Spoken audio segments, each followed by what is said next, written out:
Please be seated.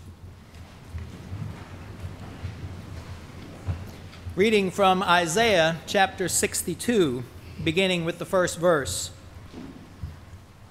For Zion's sake I will not keep silent, and for Jerusalem's sake I will not rest, until her vindication shines out like the dawn, and her salvation like a burning torch. The nations shall see your vindication, and all the kings your glory, and you shall be called by a new name that the mouth of the Lord will give. You shall be a crown of beauty in the hand of the Lord, and a royal diadem in the hand of your God. You shall no more be termed forsaken, and your land shall no more be termed desolate.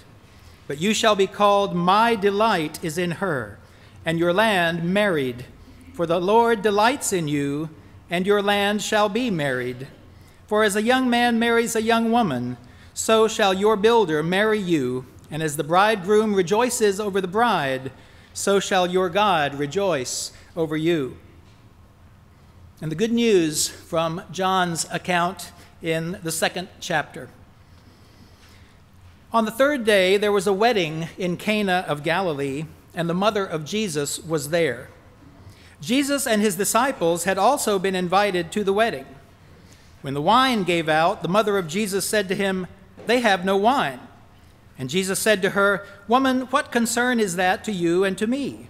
My hour has not yet come. His mother said to the servants, Do whatever he tells you. Now standing there were 6 stone water jars for the Jewish rites of purification, each holding 20 or 30 gallons. Jesus said to them, Fill the jars with water. And they filled them up to the brim. He said to them, Now draw some out and take it to the chief steward. So they took it. When the steward tasted the water that had become wine and did not know where it came from, though the servants who had drawn the water knew, the steward called the bridegroom and said to him, Everyone serves the good wine first, and then the inferior wine after the guests have become drunk. But you have kept the good wine until now.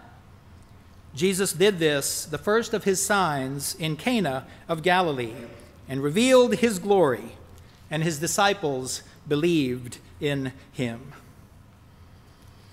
I'm not sure if it's appropriate to give a shout out from the pulpit of Home Moravian Church, but you see, my wife, Lorena, is joining us in worship today by means of the internet in Honduras, Central America. So, hi, Mom. And I really hope my tie is straight. I don't know. Today is a very special day, a Mission Sunday and a mission band love feast. And a few weeks ago, I was asked what scripture lessons I would be using for this special Sunday. They may have been somewhat surprised when I said I would be using the normal or ordinary lessons for the day, the assigned passages from the lectionary. I always do this when I'm asked to preach at a mission service, and I do it to make a point. The point is that we don't really have to pick out special mission passages from the Bible because this whole book is about God's mission. As Moravians in mission, this is our mission manual, if you will. But I also do this to make myself look at a variety of passages and try to see what new thing God might be saying, even to me, about God's mission and our mission in the world. Well, the gospel lesson that you heard assigned for today is the story of the wedding at Cana, the first of 7 miracles or signs in John's gospel. John shares these signs with a specific purpose in mind, a purpose that he reveals near the end of the book when he says, These are written so that you may come to believe that Jesus is the Messiah, the Son of God, and that through believing you may have life in his name. So these signs reveal the glory of God and the glory of Jesus Christ, but not just so that we can say, wow, that's amazing, but rather so that we can have life, abundant, joyful, meaningful life. And John sets the stage for these signs at a wedding feast, a party. As I looked at the story, I saw that there was lots of symbolism that I could have gone with. This transformation, this miracle happened, it says, on the 3rd day. You can probably figure out where I might have gone with that. The theme of water is significant throughout the Gospel of John and certainly has a lot of good mission applications. New life, new wine, the idea of Jesus being out among the people, interacting with them in real life situations and not waiting for them to come to him. Lots of possibilities. But this time I saw something in the story that I had never noticed before, and I wondered how I could have missed it. Did you notice that the servants in the story were the only ones who actually saw the miracle take place? They were the only ones who really knew what had happened. You remember what happened? They were having a big party, a wedding feast. I guess we could call it a love feast. But they ran out not of coffee, but of wine. So Mary went to her son. She took this need to Jesus. And Mary told the servants to do whatever Jesus would tell them to do. They followed him. They listened to him. They went out and served others. They had a part in this miracle. They saw it happen. Everyone else knew what had happened. They knew something had happened. They saw the results. They got to enjoy the results, the wine. They shared in the celebration, but they didn't see it happen. Only the servants. The steward, the one in charge, didn't even know where the wine had come from, but the servants knew. Why? Because they were the ones who took part in the miracle. And that's how Jesus seems to continue to do amazing things even today, through servants who are willing to listen and follow. I think it's ironic that the servants probably didn't even get to taste the wine. But maybe their blessing was even greater than the ones who did. They took part in a miracle and had the joy of being co-laborers in a joint venture with Jesus. Kind of like the people who serve at this love feast. I was sitting in the bank the other day, not the day that I was standing at the counter and looked out the window and saw Jim and Roberta coming through the drive-thru. No, this was on another occasion. I was waiting to talk with someone, and there was a magazine on the table, so I picked it up and opened it right to an article about Brother Tony Disher, who makes the Love Feast coffee here at Home Church. He knows the amounts of coffee and sugar and milk and half and half. He knows how long it takes to heat the kettles of water. We just enjoy the results of that knowledge and of that willingness to serve. The ones who serve and the ones who sing don't partake of the feast with the rest of us, but they have the joy, the privilege of being God's hands and feet and God's voices, co-laborers in this joint venture with Jesus, and they know their reward will come later. Muhammad and Safi Brahma did what Jesus told them to do and followed him back to their native Sierra Leone to share the good news of Jesus Christ in a country that had been devastated by war and violence. The need was a lot more serious than just running out of wine. Well, they have seen firsthand the miracle of a new school giving new hope and new possibilities to young people in that village. They have seen the miracle of changed lives and a joyous gathering of children and adults every Sunday morning at the Moravian church in Gune.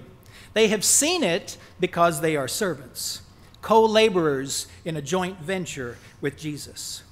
And like the steward in the story, we as stewards who support their service get to take part in their joy. We may not see the miracle taking place, but we enjoy the results and share in the celebration. 3 generations of Petits traveled to Tanzania to serve the young women at the high school near Tabora. And as stewards, we reap the benefits of their serving. You see, this miracle of turning water into wine happens all the time. C.S. Lewis reflected on this in his book, God in the Dock. He wrote, "God creates the vine and teaches it to draw up water by its roots, and with the aid of the sun to turn that water into a juice which will ferment and take on certain qualities. Thus, every year from Noah's time till ours, God turns water into wine." Of course, someone has to pick the grapes. Someone has to join God in this process, this venture. But isn't that how miracles happen? Isn't that what miracles really are? That point where God's amazing power and our loving service come together. And isn't that really what mission is? Joining in what God is doing right here and all around the world by being willing to listen to Christ and follow him and serve him. That kind of miracle, that kind of mission is happening all around our worldwide Moravian unity, in 42 and beyond. Now, what in the world does that mean? Well, most of you know that your Christian education director, Donna Hurt, used to be a math teacher. I became aware of her love of numbers when I discovered that on 9-hour flights from London to Sierra Leone, she would rather play Sudoku than sleep. I'm also aware that there are several other math teachers and number crunchers here in this congregation that I know of. I'm not good at math, but I like to notice numbers.